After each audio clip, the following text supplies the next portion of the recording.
The Nexus 4 proved that a high-end handset doesn't necessarily mean high price, and at half the price of the iPhone, can this bunch of mid-range handsets continue this wonderful trend?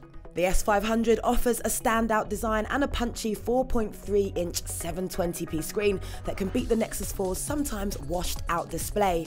The 1.5 GHz dual-core processor struggles, though most games run well enough, and battery life is disappointing. Hopefully its Jelly Bean update will improve performance, but at least its 8-megapixel camera throws up clear and natural stills and can take snaps while filming 1080p video. And while it's a little sluggish, the S500's superb screen makes it worth a look.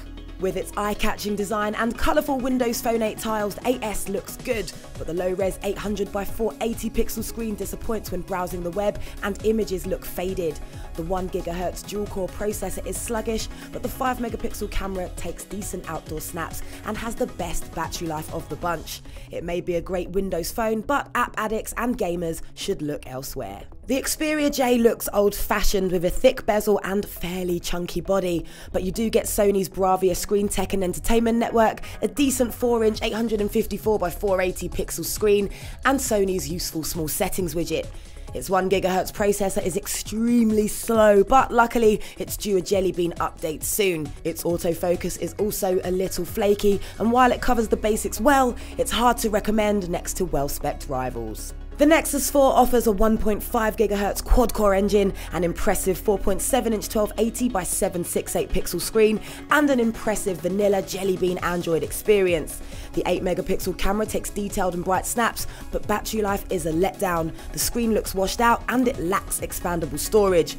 But the Nexus 4 makes for a great everyday experience, and it shames any sub-300-pound phone, and most flagships too.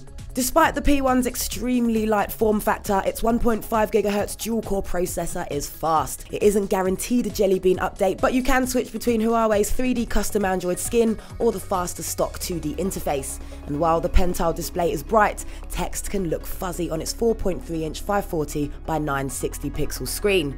But it's available in 4G, has great battery stamina, a better than average 8-megapixel camera, and makes for a great non-flashy Android smartphone.